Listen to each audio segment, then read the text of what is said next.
So right before we went live, Logan shows me a glass of mezcal. I'm like, man, you're doing it right. I don't know why I haven't poured myself a glass of whiskey yet. So while Logan is introducing himself here in a second, I'm going to pour myself a glass of whiskey since we're going to have a fun conversation here about commercial real estate.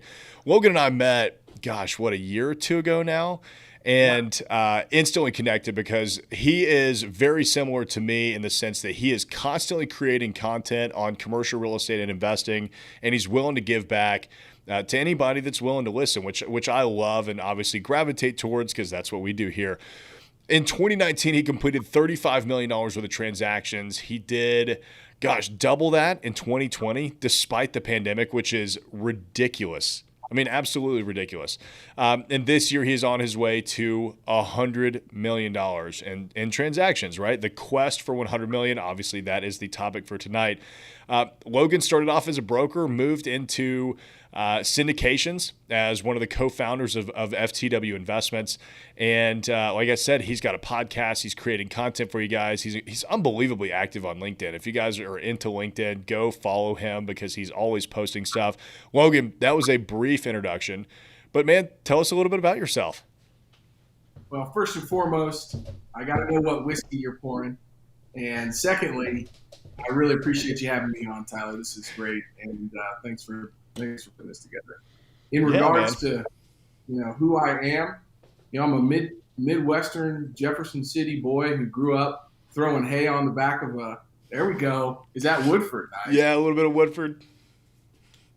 Throwing hay on the back of a trailer. And when I was 14 years old, decided to start trying to put some money in the bank. And the only resources I had to me were Dave Ramsey at the time in a personal finance, course. Nashville boy. And well, he is anyways. And I learned a lot from Dave. I learned the value of money, but I also watched my mom work 2 jobs and put us through private Catholic schools and really sacrifice a lot. And it reminds me now of success isn't all about what you are willing to do to get there. It's what you're willing to give up. And I learned that early on. And so I was a collegiate athlete. I got picked up as an undrafted free agent with the Oakland Raiders. And then got cut, went back to school, finished my master's program. Unfortunately, lost my dad through his battle with drugs and alcohol addiction about 7 years ago. And that's when my whole life changed, man. I was cut from the NFL. I lost 100 pounds. I was going back to school, working full time, and then my dad passed away. And so it was this whole, I think, cosmic situation that created who I am today, or who I'm striving to be at least.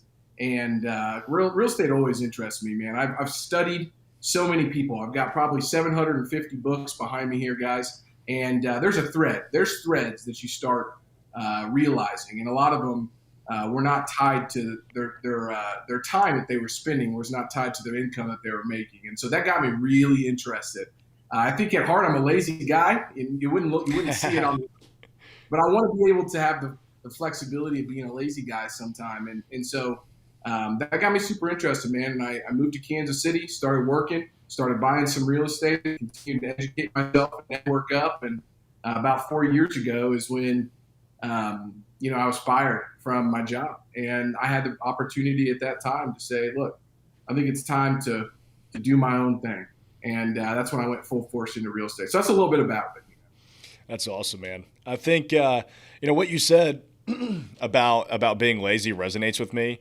Because, man, honestly, some of the most successful people I know are also the laziest because they will find a way to get by with doing the least amount of work possible. I've got a buddy who I'm obviously not going to say who it is, but his team does about $1 million a year in gross revenue, and he's only got like maybe 2 employees.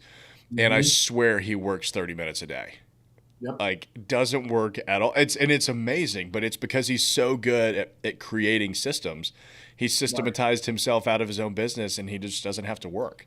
I mean, there's some serious pros to being lazy. Yeah, Naval Ravicon is a prime example of this. CEO of Angels List, one of the first investors in multiple big name tech firms now. But he talks about using leveragers, right? So a Kansas City guy. Our age, Tyler, put this book together, The Almanac of Naval Ravicon.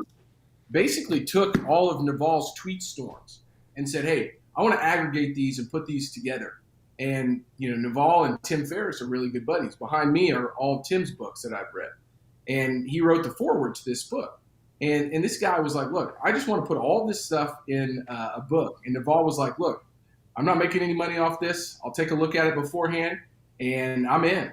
And he talks about using leveragers. And there's 3 types of leveragers. There's financial leveragers. We use that in real estate, obviously, a lot. There's technology. And then there's the oldest type of leveragers, and that's people. And so if you can figure out which one you need to use and which one you need to pour into for your business, that's when your inputs stop being correlated to your outputs. And that's what we call compression. And that's what we're all about, man. So kudos to your buddy. I think that's awesome. If I only work 30 minutes a day or 30 minutes a week, I don't know what I would do, but I'd figure it out.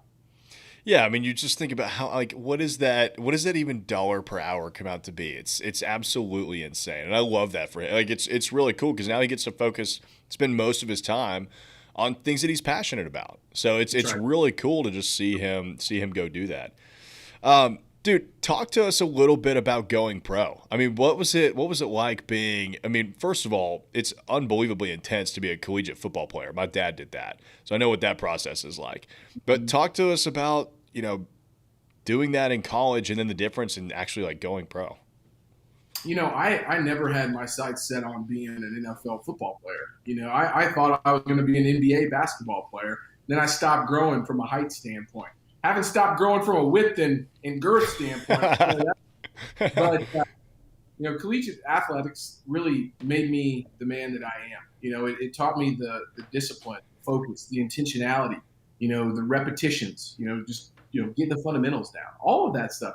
And, I was blessed to have a great collegiate career and had a good team. We had some great teams. We were Division II, so not Division I. We were Division II football team, pretty close here in Kansas City. And, I got to see what hard work actually can lead to. And when you get a team working together, how much fun and camaraderie can be created from that. It's just relationships you'll never forget about. And my senior year, so in Division II football, you typically redshirt a year. So meaning you practice, but you don't play in games, and you actually get 5 years. And I got my redshirt pulled my freshman year, and I broke an ankle and tore an MCL. So I got my medical redshirt, and so I got to come back that 5th year. Well, we were midway through the season, and scouts started showing up. I still remember the Carolina Panthers coming to Warrensburg, Missouri, and I was going in to watch film early, like I always did. I had to be faster up here than I was physically. I wasn't the most gifted guy physically that there was out there, but I was smart.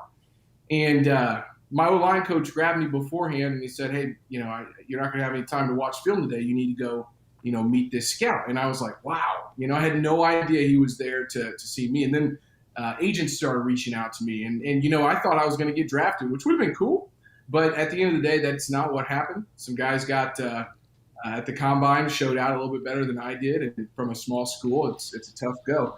And so right after the draft was finished, I got a phone call from my agent. My agent was like, "Hey, we got you a spot, and it's with the Oakland Raiders." And being a Kansas City Chiefs fan my whole life, I was like, "The Oakland Raiders, come on, man. Come on, man." Right? Well, come on. But whenever they call, you don't say no. And so when I went out there, man, I prepared, I was ready, but I had an ego. I had an ego of being the best of the best in Division II. My stuff didn't stink. And when I got out there, the game started moving fast, and the guys were big, strong, and they were ready to roll. And, there was no camaraderie. You were trying to make a team. You were trying to make a paycheck. And I beat out a couple of the guys they drafted. That's my claim to fame. But I ultimately got cut. And when I got cut, I made a big decision. I said, I'm done. And in 4 weeks, I had lost over 35 pounds. And the 49ers, I remember calling me and saying, "Hey, our center just went down. We want to call you out to camp. And if you guys watch Hard Knocks, it was the last cut. So I really just needed to show up." And I said no. And that was one of the most defining moments of my life, because in that moment, my identity shifted from an athlete to who I was going to become, to the next version of Logan Freeman. And that's where the whole light bulb started, and I decided to go on this journey of trying to create something great outside of athletics.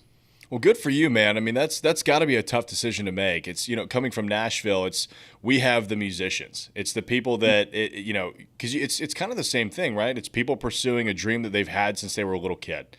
And it's sometimes people just never give up that dream. They always keep going, and then, where does it take them? But some people make that conscious decision of, you know what? I will always love this, but I'm going to get into business and I'm going to devote all of my energy and passion into that. And man, I think athletes can make very scary business owners because they're just so driven. They're team oriented. It's really, I mean, it's the same thing with like military guys, right? I mean, we're looking at bringing on a guy with a big military background, and I'm fired up about that because the way that he organizes a team is exactly what we need. So, okay. Yeah, like go for Brian, it. who I know well. He was in Kansas Yeah, Brian's City a great guy. Yeah, he was in KC earlier this week, and he was like, "Look, man, whenever I'm hiring people, I'm looking for ex-athletes. I'm looking for that competitive edge, somebody that's willing to put in the work and can stay, stay like this instead of getting into the peaks and valleys all the time." So, anyways. Go ahead. I totally understand the military piece as well. Yeah, I love that, man. I mean, it's so true. Yeah, Brian's great. I actually had him on the show. He was one of the very early episodes. Yeah. Yeah. So talk to us about getting into real estate. I mean, I think if I'm not mistaken, I think you had a couple of other jobs, obviously, before you got into real estate. So how did you fall into real estate investing? Well, I was fired. So that's a good way to do it. I got fired from a six-figure sales job, which at the time of being, 25, 26 was like the pinnacle for me. I was newly married. I was moving on up, and I really felt good about myself. 15 months into that job, I hated it. My talent was being stifled, and, a private equity firm came on, bought into the company, and they let all of the salespeople go. And I still think to this day that God was like, hey, you are one of the most stubborn dudes that you will continue to do something, even though you shouldn't be doing it. You'll put yourself through hell to get it done. So I'm going to push you out. I'm going to play your hand. And when it happened, I knew it was happening. I brought my own cardboard box in because I had all my sales books there and everything like that. And I called my wife, and I still remember this conversation. I was like, sweetheart, I got fired. She goes, that's okay. I support you 100%. Check your email whenever you get home and call me. I was like, okay. She had gone on and started what is now Live Free Investments before I even got home. And the operating agreement and the documents were in my inbox. So that's awesome. So having that type of support was incredible. And she's the wind beneath my wings, to be cliche, but it's the truth. So, at that time, though, I wasn't sold on just doing real estate, man. So I started a sales consulting company, and I grabbed Inc.'s 5,000 fastest growing companies. I called the first 2,200 companies, and I landed 3 clients paying me $250 an hour as a consultant. And that was less than 1 week that I got fired. And they're like, well, what do you do? I said, well, whatever you need me to do. I was cold calling. I was building CRM systems. I was flying to Orlando, Florida, going to conventions, setting up, booths, doing the whole thing. This whole time, I was a licensed real estate agent as the head of acquisitions for a $50 million fund, doing 10 single-family homes a month. 6 months in, my wife goes, she's very strategic. She goes, hey, this is really impressive what you've been able to do. But all you do is bitch about this consulting and talk about real estate. Why don't you focus on one of them? And so I dissolved that consulting firm, finished up the fund, sat down with those sponsors. They put the word in my ear that I'd never heard before, which was syndication. And I said, that's what I'm going to do. And I set out for it. So that's how I got started, man. I love that, man. So it's funny. I tell the story all the time. So we both know Bruce Peterson, obviously, the apartment guy. Bruce is one of my partners. He's a great guy. He's become a mentor to me. I mean, I met him a few years ago in Austin, and that was where I learned the word syndication. And it's funny that is such a pivotal moment in somebody's career in real estate, because you're like, wait, you're telling me that I can go find deals and put the capital together and I get a portion of it and I get paid to acquire it and I get paid to run it, and the investors love that because you just go make them money? I was like, it just blew my mind that was such a thing. And that's kind of how the world of private equity works. That's exactly right. It's a beautiful business model when you think about it, and it's a win-win when you do it right. And so, yes, it's hard to get started. It's hard to build that team out, but it It's should be. tough. But it should be, right? I Yeah. mean, I'm a little concerned right now in the industry. It really feels like everybody and their brother and mother and sister and cousin and dog want to become a commercial real estate syndicator, and I'm a little concerned that it's gonna turn the wrong way, and we're gonna have some people that are really left in bad positions. Now, that's a whole other conversation that we can talk about, but at the end of the day, when you think about the mechanics, the fundamentals of real estate syndication, you've got a team. You've got professional expertise in management.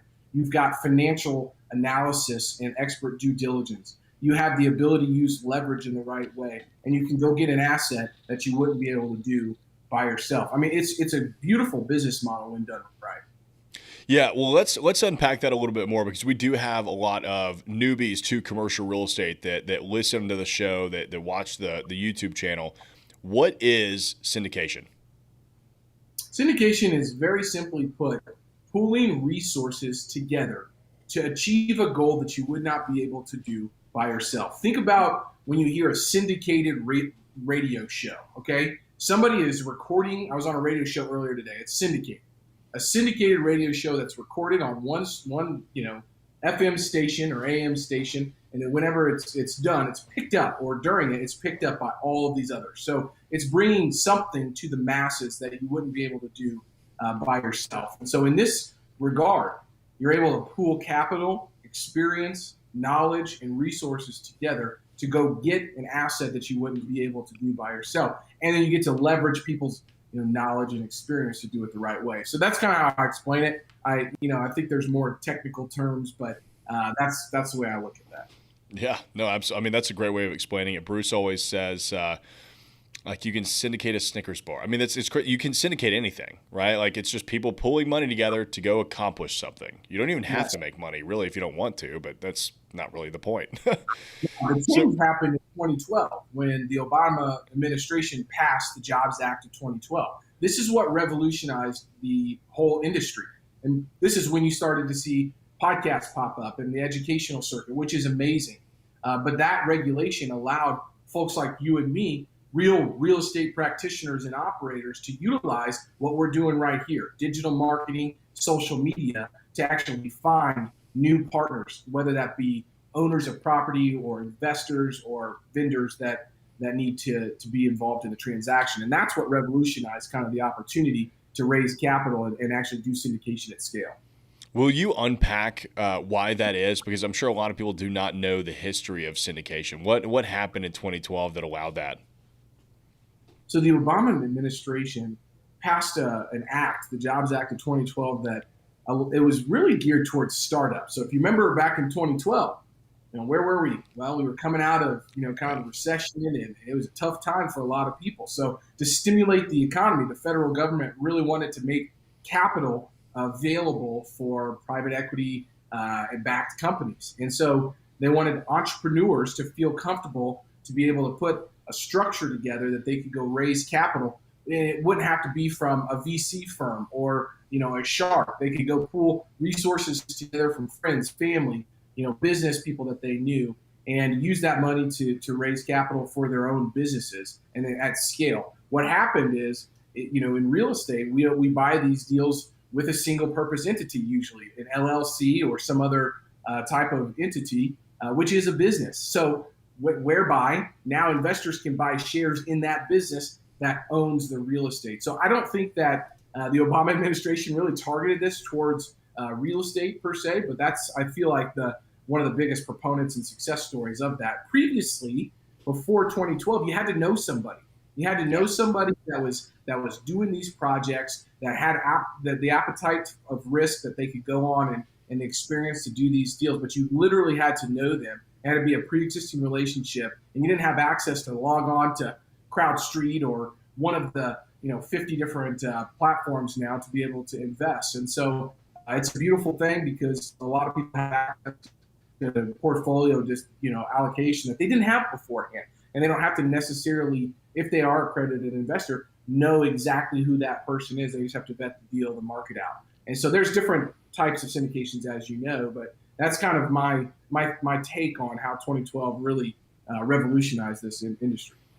That's awesome. I wanna dive into crowdfunding for commercial real estate here in a second. But if you're tuning in live with us, Logan and I are going to be covering everything from finding deals to underwriting deals to funding deals. If you have any questions or any specific topics that you want us to cover when it comes to acquiring real estate, building a portfolio, how you go about raising capital, all of that kind of stuff, leave us a comment in the live chat. I'll be sure to ask Logan as we get to that. So you mentioned crowdsourcing. What is your opinion on crowdsourcing, and have you guys done any projects with it yet? We've talked to a number of these platforms, and I won't name them here, but everybody would probably understand them or be recognized if I did. And the ability to utilize their platform to raise capital is very attractive for a real estate sponsor. Now, you have to realize these people are making money. These platforms are making money. So how are they making money? Well, there's another layer of fees. There's another layer there. They might be taking more of the project from the general partner, and they may be able to, get some better economics when it comes to doing these deals, which is fine for certain projects. Now, what I've seen is you have to have a really long track record, in most cases 10 years of doing real estate deals, taking a lot of those full cycle, and you have to have a lot of assets under management for them to get really comfortable with you, which is totally fine. I get that. That does not lend towards our business kind of strategy. We're a newer firm. We don't do core and core plus assets typically. They're value add deals. And so I think what you have to understand is, the numbers that they show are going to be the best numbers in many cases. There's really smart people behind these things, like the CFO of CrowdStreet, Ian Formigli. I love listening to him. He's a very knowledgeable guy. But you have to understand that some of those marketed numbers, and Adam Gower with CrowdStreet can attest to this. He's had all these guys on his podcast, and there's been a big debate on, if it's a 16 to 18% IRR, which number do you show? Well, these guys are showing an 18 plus one, and so and that's okay. I mean, I think that that's all right, because if they do 14, you're still in good shape, in regards to doing a deal. But my personal opinion of them is, you have to find ones that fit your business model. We have some big firms here in Kansas City that utilize Fundrise and CrowdStreet and some of these other players. But it's typically deals that need a little love. And what I mean by that is they may be a development deal. They may be a deal that has a little bit less yield. There may be some hair on the deal that they're going to take care of, but they're putting it on the platform because they have these reaches of millions and millions of users. And so for me, I still think being able to call the sponsor, and talking to me and the person who's pulling the chains is super important. But there are investors out there, as we have seen with Robinhood and meme stocks, that want to be able to get on an app and they want to be able to invest their dollars. And I'm going to pause right there because I just was talking about this, and I don't want to go on this rant. But if you can put your phone up and you can click a button and invest a lot of money, do you think that is the best opportunity? I just cannot fathom being able to say, well, I'll just watch this webinar and push on these buttons and see everything that's going on with this offering memorandum and feel good about investing $50,000. I guess there's people that do, and that's fine. They want that experience. They want the app. They want the tech. But I'm a little bit of a good old boy when it comes to knowing who I'm investing with, knowing who I'm doing business with, and there's something to be said to be able to call somebody, shake somebody's hand, and have a little bit of a trust factor. So that's my high level take. I think that it's fun to watch. I think every sponsor, like Bruce and myself and you, we're going to have to utilize technology at some point. But I think the tech stands in the way of building a relationship with the people who actually control the deals. And at the end of the day, that's just not how I've thought about this business or how I wanted to grow it. Yeah, I would agree with that. So we actually had our first experience this year with something similar. So we've traditionally done 506B offerings, right? So a 506B offering there's two different offerings if you're going to do a syndication. There's 506B and 506C. And 506B is a friends and family raise where you can have up to, I believe it's 35 unaccredited investors in your offering, Right.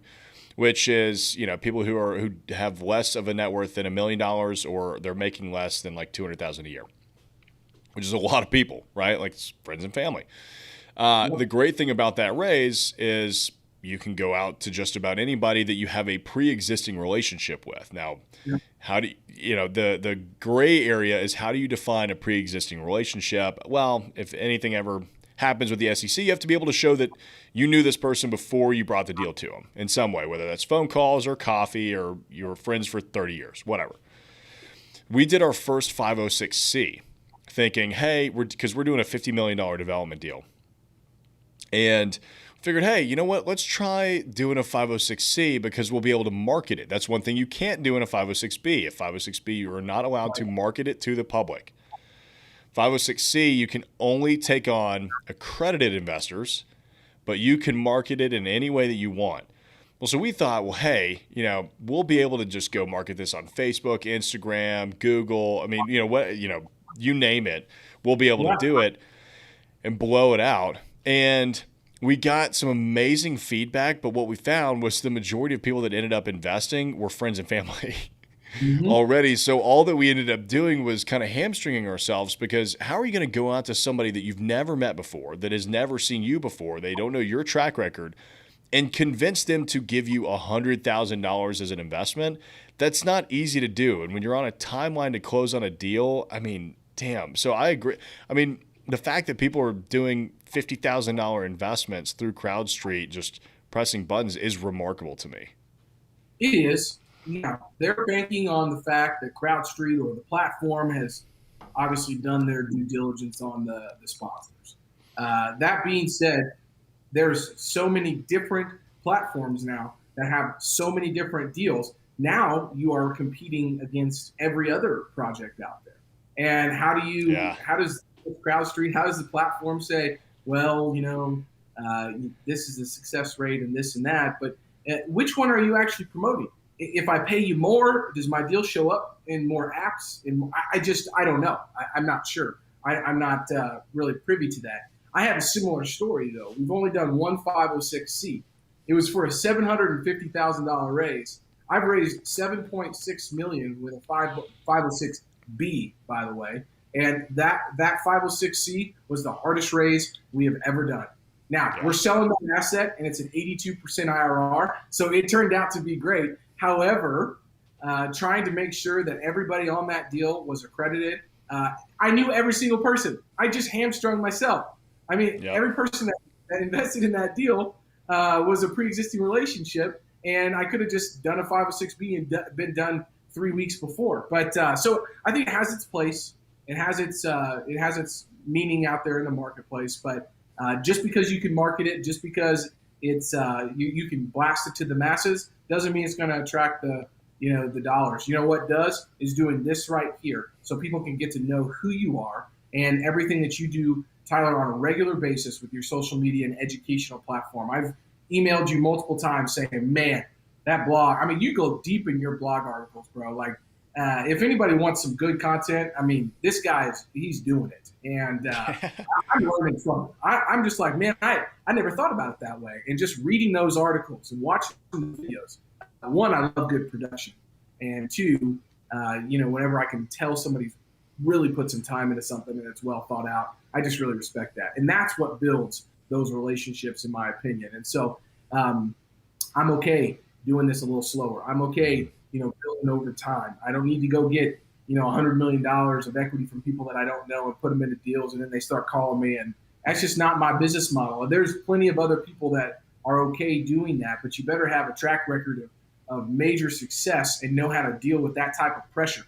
Because when somebody writes you a $50, $100 million check, $10 million check, $1 million check, it's a different relationship than when somebody invests $25,000 into one of your projects.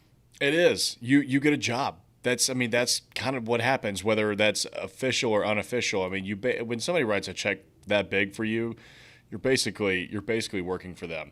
Patrick is jumping into the live chat with asking, with syndication, what comes first, the investor capital or the deal, and why? I'm going to say both, and I'll actually answer. I'll actually answer your question in a second, Patrick. But let me have a little fun with this first. So, when I got first started, I asked myself this all the time: is what comes first, the deal or the investors? And it's the old chicken and the egg kind of scenario, and you never know where to start. What I will tell you is take stock of what you have available to you, and what every single person has available to them is the opportunity to start brand building, to do what we're doing right now, to getting content out there, to connecting with as many people as possible. Every Tuesday and Thursday, I have between 10 and 12 phone calls, 15 minutes, backed up to backed up. And I've done that for 5 years straight, building relationships with people, pouring into people, not asking what I could take, but what I could give, and just trying to do the best that I could and learn from every single individual. That has now created an investor base of over 650 people. But it takes that time. That's a good number. It takes that know-how to just try to give back instead of taking. So that being said, I would say take stock of what you can, what you have available to you. In today's market, a deal, this might be contrarian, but a good deal will attract dollars. You just have to be willing to give up enough of your deal to get it done.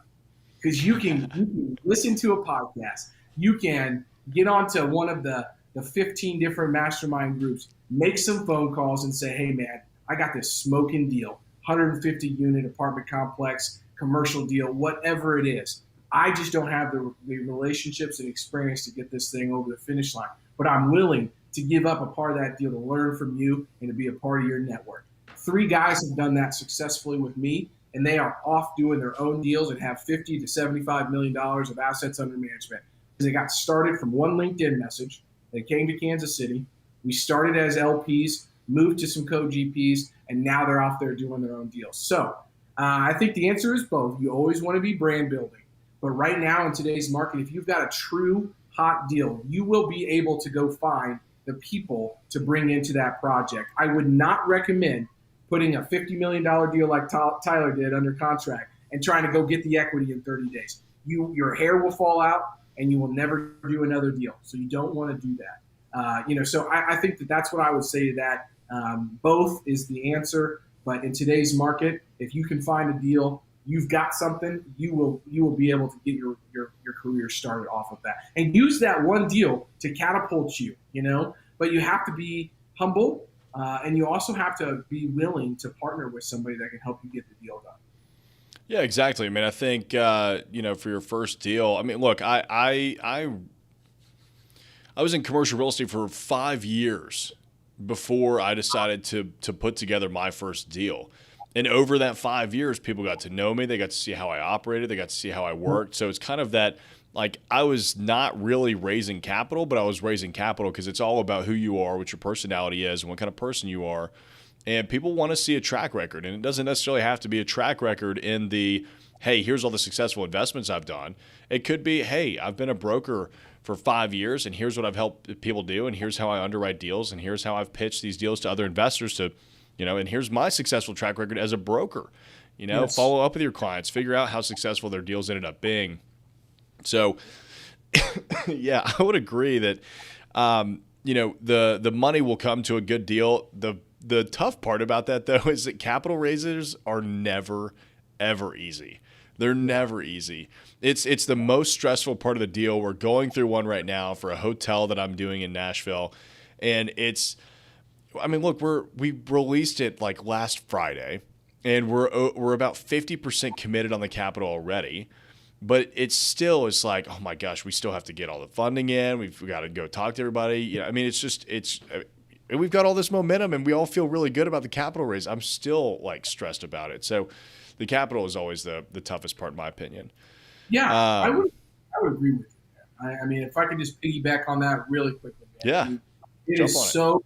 It is so difficult to raise capital. And that's what I was trying to hint at with, if you have never done it before, do not go put a big deal under contract and try to see if you can get the thing done. What I would be doing is be building relationships with guys that have networks that want to put their capital to work and be building those relationships. Go find a deal and bring it to them and get that experience done. I mean, I think that's the easiest way to get started in this business is go hunt down a deal, knock on the doors, find one, and then be building relationships with those guys that can fund 3, 5, $10 million in a month, and learn that process from them, and also put yourself through the process of saying, hey, I'm going to go through the same capital raising process, because every single capital raise I've done, whether it be $250,000 or $7.6 million, has never been easy. There has always been something that has come up. You've got legal docs, you've got the portal, you've got phone calls. It creates so much more work,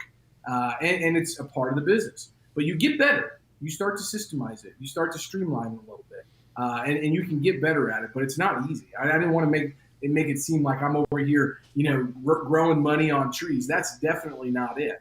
But if you say say that you're going to do something, and you actually do it, and you continue to follow up, people start talking about you. This is a lot smaller world than you think, especially in the commercial real estate world. I mean, I was just with Brian, who I had no idea you guys even knew each other. He's in Kansas City, and I mentioned your name, and he's like, "Oh yeah, Tyler and I, we've been hanging out for a couple of years now." So you just never know who knows who and who can catapult you to the next level.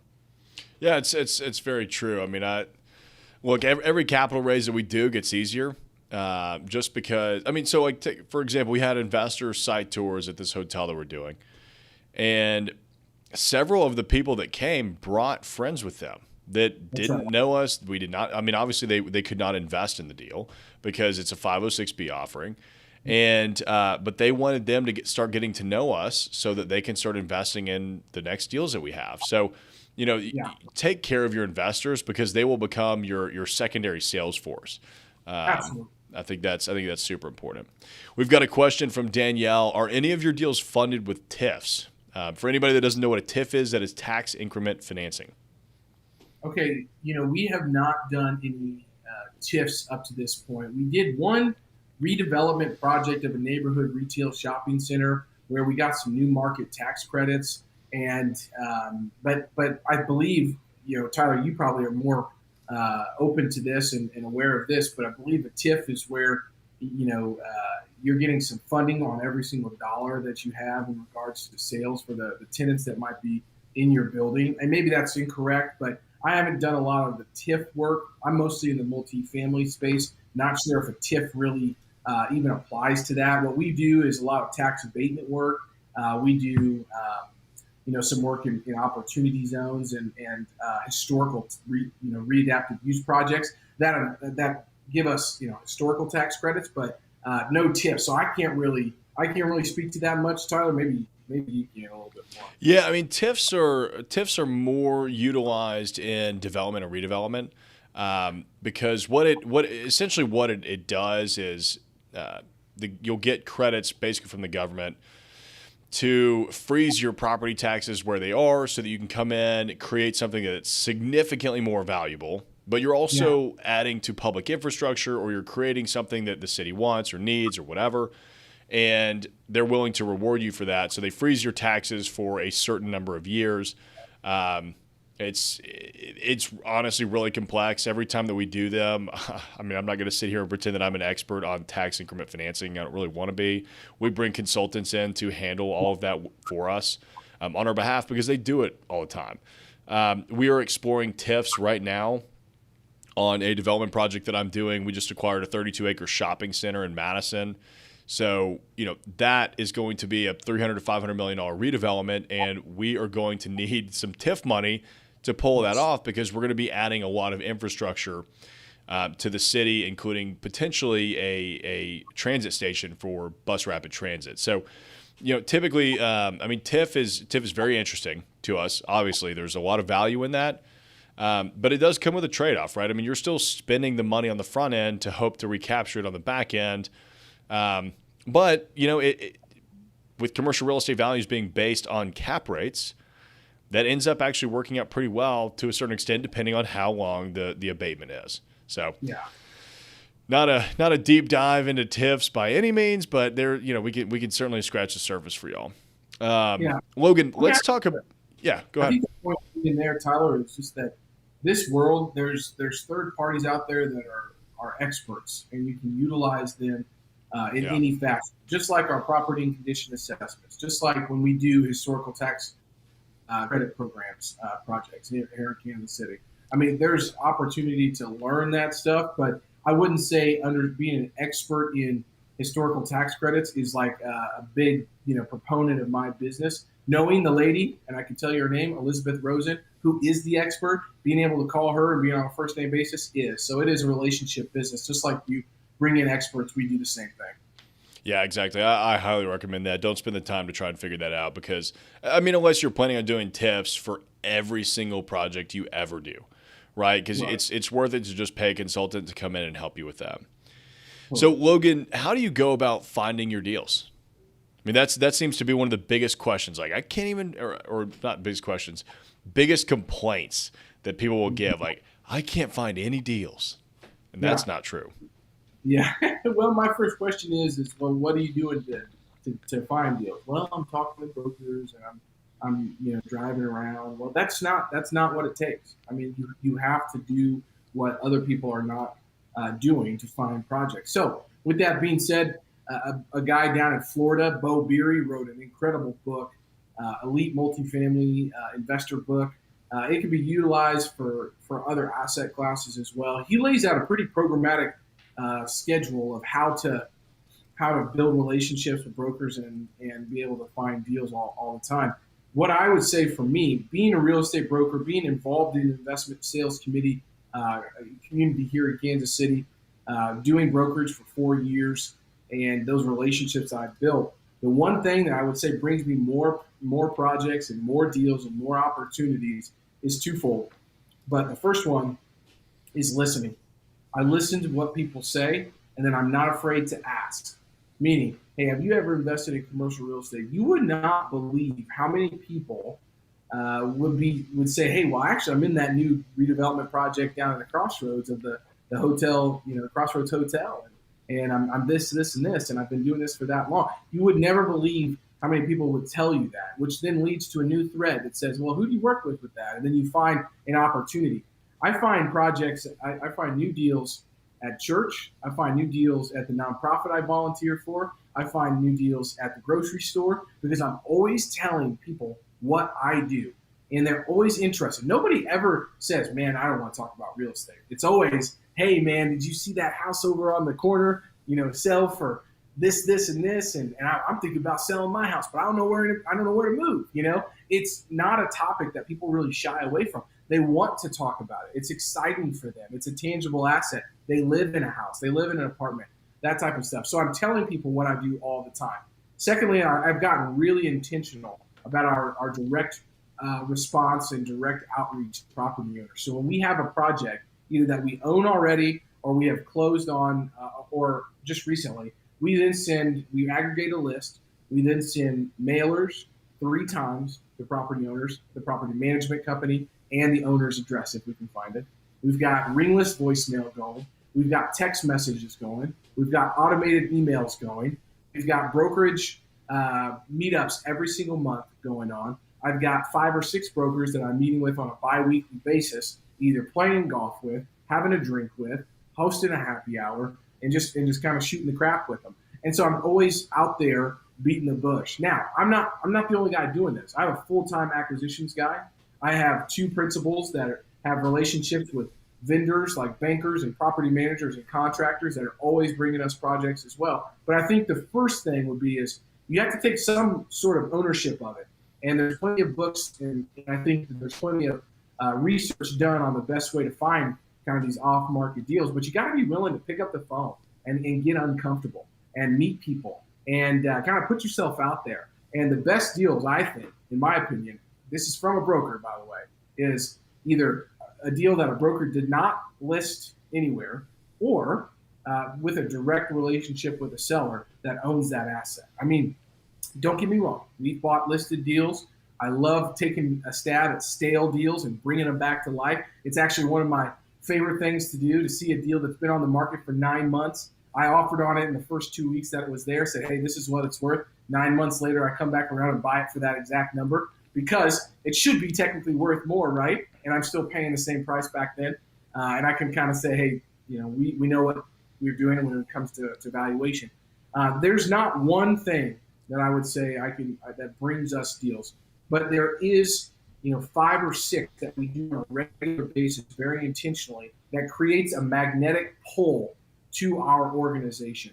And so when you can get away from prospecting all of the time because you've positioned yourself as somebody that will get deals done, and the way that you do that is thought leadership and building relationships, it gets so much easier. But it's like the 10,000 hour rule. You gotta work through it, man. It's not fun. And that's why this industry eats up a lot of people and spits them out for breakfast, because people aren't willing to say, hey, I just want to send an email. I just want to send a ringless voicemail or a text message. You know what? I mean, that gets them warmed up, but it takes 8 to 12 touches to get somebody on the phone and actually talk to them. And so for me, it's, let me get all those touches out there. And then when the time is right, I'm swooping in and making sure that the person understands why they should either sell to us or bring us a project. So, I mean, it's an ongoing basis. It is a full-time job for multiple people in our business that is keeping that pipeline full. And it's not something that I would say can be done just kind of willy-nilly. And I think you could probably attest to this too. I mean, it's a lot of work. Yeah, I mean, that's kind of what I specialize in on the team, is going out and finding the deals and putting the overall project together. And then I've got an underwriting team and a research team and analysts and a project management team and all that kind of stuff, because I actually enjoy going out and hunting the deals. I've never had the problem with deal sourcing. And I can underwrite and I can do all that kind of stuff myself. But at some point, you've got to figure out, okay, well, what am I best at? And just pick it. I like what you said about having multiple streams or multiple different ways of finding these deals. It's just like having multiple streams of income, right? Like, it's going to be really tough for you to become a millionaire if you don't have multiple streams of income, or to live free, right? To live without, to live on your passive investments and all that kind of stuff. You have to get to that point. So once you, but it's just not. I mean, it takes time. And when you get experience under your belt, you'll start to see opportunity where it wasn't there before for you. Sales, in my opinion, is manufacturing opportunity out of thin air. And when you can get to that point, when you can start to see something and say, holy cow, actually, this is what it should be, and we should call this person and this person and this person, and now there's a deal. Well, beforehand, there was just a pro forma and an offering memorandum. But that's just product. There was no deal to be had there until you brought something strategic and kind of synthesized these things together to create that. And it just takes time to understand that. And that's why you focus on that, Tyler, because that's the highest value task, man. I mean, is being able to see that, because not everybody can. Exactly. And I love it, right? I mean, it's once you I mean, hell, I've been doing it for 8 years now, right? So for me, it's very easy. I get to go out and hunt, and I'm kind of by myself doing that, the business development side of things. I just really love that. Yeah. So what kind of deals are you into? Like, what is your group looking at? I mean, obviously you've got a background in multifamily. Have you branched out of that? We have. We've done 2 hospitality deals here in Kansas City. That we own and operate. The hotels are smaller properties, boutique bed and breakfast hotels on the Country Club Plaza. We have some neighborhood retail shopping centers. I love that asset class. I mean, they actually performed very well during COVID-19 here in Kansas City. So I'm definitely excited about trying to get some more of those assets under my belt. Definitely have not gotten the investor sentiment to be there where I would like it to be. Everybody's like, the Amazon effect and everything. I'm like, yeah, but you got to realize that, 80%, I don't know what the percentage is. You probably know this, but people still go into stores, man. They're still going into stores. They're going to hardware stores. They're going to get their tires. They're going to get their haircut, all that stuff. So at the end of the day, we love retail. I'm getting into some office deals, believe it or not. FTW that's my company, is growing into a lot more space. So we're buying the office building. We've got some other tenants that we're putting together as well. And then we've done some mixed use assets. So think about retail on the kind of the main level, and then we do either short-term rentals or multifamily up top. And I'm very close on a few self-storage projects, but man, that's a heated spot as well. So at the end of the day, it's Class C workforce housing is our bread and butter. I mean, we're up to about 1,100 units here in Kansas City now, doing our first deal outside of KC very soon, which I'm excited about. And I think we'll continue to do that. But there's a lot of opportunity here with the path of progress with the streetcar that's allowing us to look at old buildings and the tax credits, like I was talking about earlier.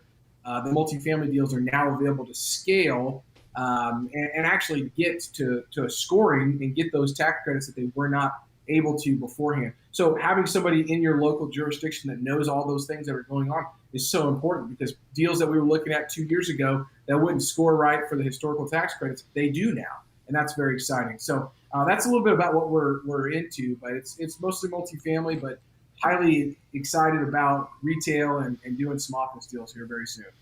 That's really cool, man. I mean, you're really branching out. We're gonna have to get you out into Nashville, get you doing some projects out here. There's a ton of opportunity. I tell you what, man, Nashville is on my radar. I want to get down to Nashville and see you, obviously, and spend some time looking at your guys' projects. But now that we can travel and do all that good stuff, man, and we get into Nebraska is where we're going first. Nashville, Tennessee would be one that I would love to get into. Oklahoma, and then Des Moines, Iowa as well, are all cities that are right on our radar. I can drive to Nashville, and I don't know, I think it's like 9 hours or so. It's not that far. Yeah, it's not too bad. Okay, so once you've found a deal, how do you evaluate it? I mean, do you have guys in your team? Do you do that personally? What does that process look like? Yeah, it's changed over time because we've had to increase the deal velocity about 25 to 50% due to COVID-19 being over, whatever you want to call that. There's been a lot more investor sentiment, and the competition has definitely picked up here in Kansas City. That being said, we hired a full-time acquisitions associate that focuses on direct-to-seller deals, and then we are making sure that we underwrite every single deal that comes on the market here in Kansas City. We know we're going to be off 90% of the time and have no opportunity to get those deals, but what it does is allows us to build a relationship, and those brokers know that we are going to give them an offer, and they know where we stand. So whenever they do have a project that fits our criteria, it's going to fit. I have an intern that's doing a lot of analysis for us as well. But we have a full-time acquisitions guy that's focused on doing that. And whenever every week we have what we call investment committee. So it's his job to present 3 to 4 new projects a week. And we decide in that meeting what the LOI is going to be, and then we get it drafted and we get it sent. So trying to turn out the LOI velocity and that KPI in our business has been really important. It's taken about 65 or 70 LOIs right now to get to a deal, which seems crazy, but I'm not going to sugarcoat it, man. I mean, and that's 3 hours a deal probably. So you can put the math there. I mean, it's a lot of work to find those opportunities. And so whenever they do come, we want to make sure we're capitalizing on them. But, we're not changing our underwriting. And that's important because our underwriting is what got us to where we are now, and not missing a distribution over the last 15 months, over 1,000 units. And I don't plan to miss a distribution. And so you got to stick to that. And so you got to change other variables in your business. So after investment committee, the LOI goes out. That's a 2-hour meeting every single week. We also have a deal roundup meeting every Thursday for 45 minutes to tie up any loose ends. So we've got 3 to 4 hours a week just talking about deals, where the principals, our acquisitions team, and our director of operations are all in the same room working towards putting these deals under contract. So that's kind of how our process goes. In relation to underwriting, man, that's not my strong suit, mostly because I haven't wanted it to be. I'm a relationship guy. I like doing this type of stuff. I've got a partner that builds Excel models from scratch and can do calculus in his head, and he's done real estate development for the last 8 years, and he loves geeking out with making Excel do what he wants it to do. I do not geek out. I just don't. It's just not something that excites me. And so having that on the team is really, really important. So he's built a really robust model that allows our acquisitions guy to get through a deal really quickly. And then if it hits some of the metrics that we like to see, then he presents it to us in the investment committee, and we're tearing it apart. We do what's called red team, green team, where half of us will be advocating for the deal, half of us will be advocating against the deal, and we have a nice fun debate, typically over a little bit of mezcal or good whiskey as well. That's awesome. I love that idea. I'm gonna have to propose that to the team. Red team, green team. That's really cool. We've got two questions. I'm going to ask Joshua's first, even though his came in second, because it's on topic with. So he's asking, how do you analyze your deals? Obviously, you just answered that. Do you Yeah. guys pay for any software? So you kind of answered that as well. I mean, your guy builds his own spreadsheets. Have you ever bought software from anybody else? Okay, so we utilize a lot of software from a data analytics standpoint. So we've got CoStar, we've got Yardi, we've got I think we had Rentometer for a while just to kind of do another third party. But those two subscriptions are not cheap, and there's a lot of data to be had in those. So those are the softwares that we kind of subscribe to. In regards to our CRM system, we have a CRM for all the property owners, for all the brokers. We have a syndication portal. We use Syndication Pro, which is an investor portal that allows us to have all of our investors in one location. They can go review the deals, subscribe to the deals, and now distributions are also sent through that portal. It makes it look very professional and It's a life changer. It is a life changer. Oh, man. my gosh. So that was incredible. We made that big change about, 18 months ago. And I think we were one of Syndication Pro's first clients, and Jacob Blackett's doing a great job over there, growing like wildfire. So we use those types of softwares. In relation to underwriting, yeah, I mean, I've used, spreadsheets in the past from Michael Blanc or other people that I have found in the multifamily space. But having a guy like Parker on our team, underwriting an office deal is a lot different than underwriting a multifamily deal. And you got to be able to forecast what the leasing commissions are going to be. What's the TILC that you're going to need to have in the deal? And you need to be able to show that very, very, easily in those models. So we have a model now for self-storage, for multifamily, and for office, and then one for retail as well. And we continue to refine those, especially with the ability to look at a 3, 5, 7, and 10-year horizon on every single project. With the kind of competitive climate that we're in right now, and a lot of people really worried about where interest rates may or may not go, we started to look at 3-year holds where investors, are really funding kind of a flip.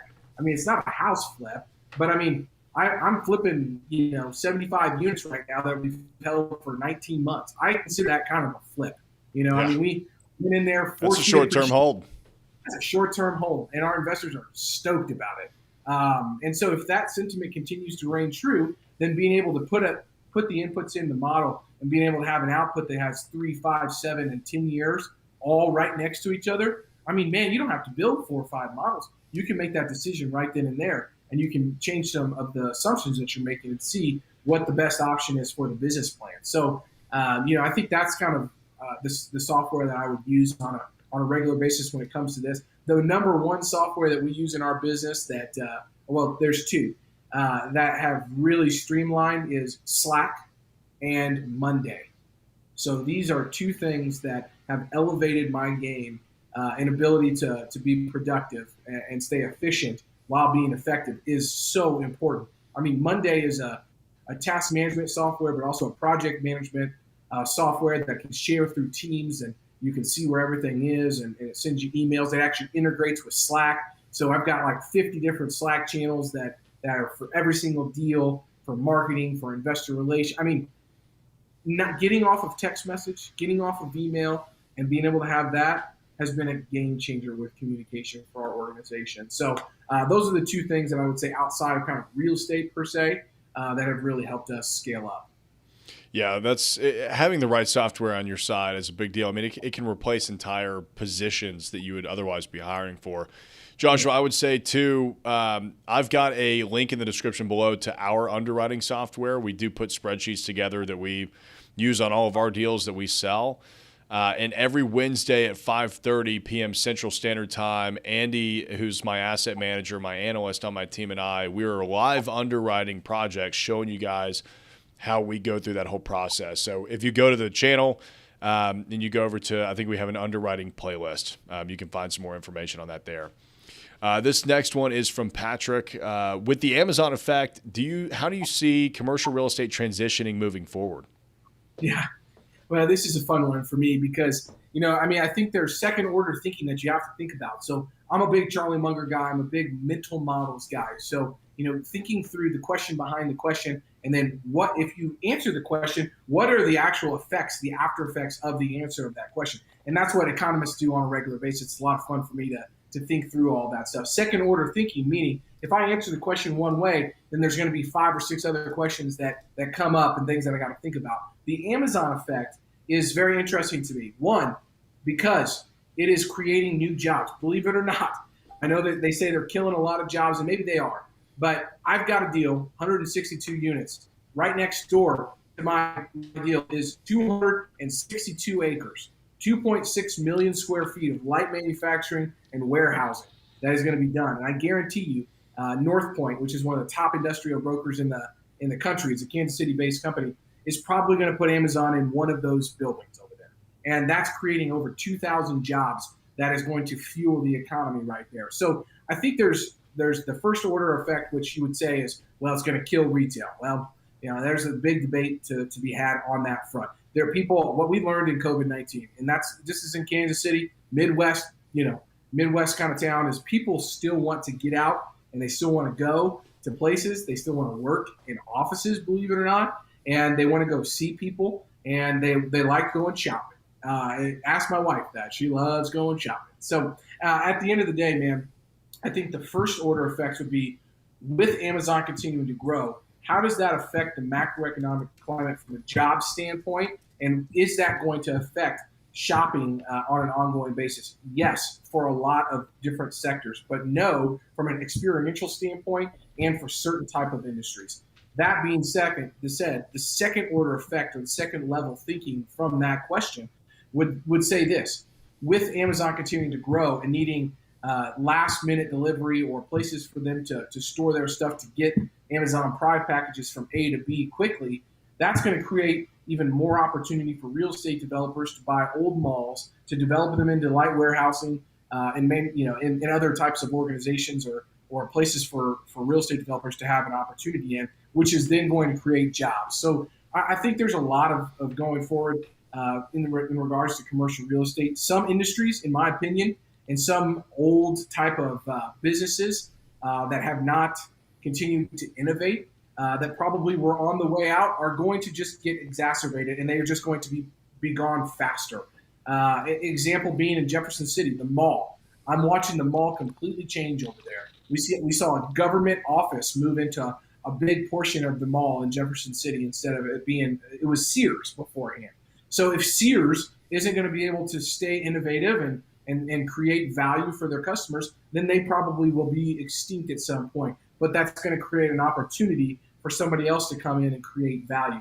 Peter Mallouk, the CEO and founder of Creative Planning here in Kansas City, one of the largest wealth firms in the country, he says the best antidote for high prices is high prices.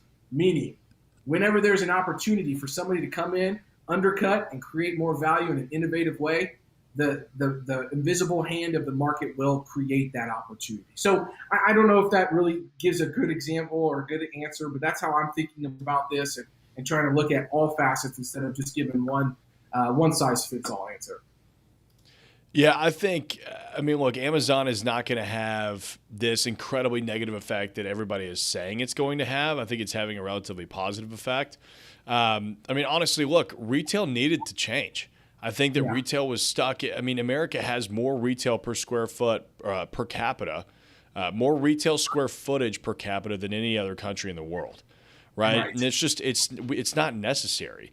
So there's actually a massive amount of retail that's doing very well. I've bought several retail centers this year and am actively trying to buy more because neighborhood retail especially is thriving.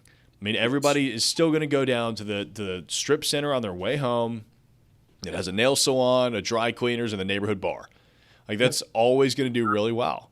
So, I think it depends on the sector. Now, of course, everybody thinks that, or not everybody, but people are saying retail is dying because you've got this massive segment of retail that is struggling, and really it's just big box. And it's also because they're so big, they occupy so much square footage that when one of those goes out, it's like, oh my gosh, 100,000 square feet of retail is struggling in this one little area.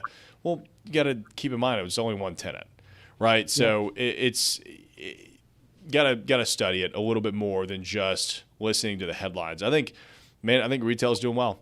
I think office is doing very well. Not Amazon. Oracle just announced 8,500 jobs in a new campus, a 65-acre campus near downtown Nashville. That's massive. I mean, why would they do that, at this point after COVID if office was dying? So I think commercial real estate is going to continue to do well. Location is incredibly important. It always will be. So that's kind of what I think about that. Logan, we're a little past an hour.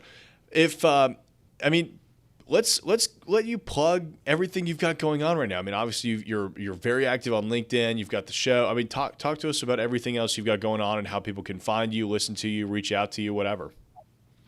Well, I appreciate that, Tyler. The whole idea for the new podcast and this quest to $100 million was to take the last 3 years of production that I've done and ask myself a question that Tim Ferriss has asked himself was, hey, how can I do this in way less time, right? Like if I only had 5 hours to work during the day, what would I do? And so I said, well, what is my goal? I'm a big goals guy, but what is my goal for the year? Well, let me take the last 3 years and try to combine them into one, right? And so that's what the Compression Podcast is all about. I'm talking about mental models, I'm talking about deals, I'm talking about the Pareto principle, all of these things. But really, it's an opportunity for me to get an outsider's perspective and feedback on what I'm doing on a regular basis so I can pivot faster, make better decisions, and change my trajectory so I can continue on the success continuum.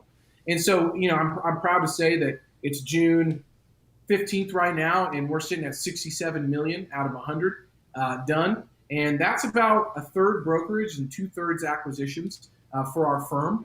So I'm really excited to say that I think it's working, and I think it's important to know that I'm out here hustling, working every single day, trying to be the best version of myself. And I'm, like you mentioned, very active on LinkedIn.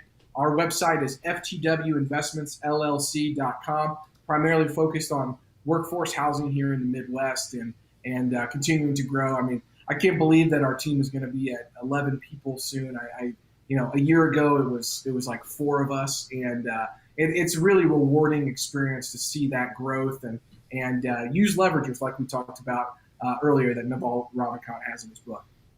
Love that. Logan, thanks so much for coming on the show, man. This was an awesome podcast. Appreciate you sharing your knowledge and, man, honestly sharing a big, hairy, audacious goal.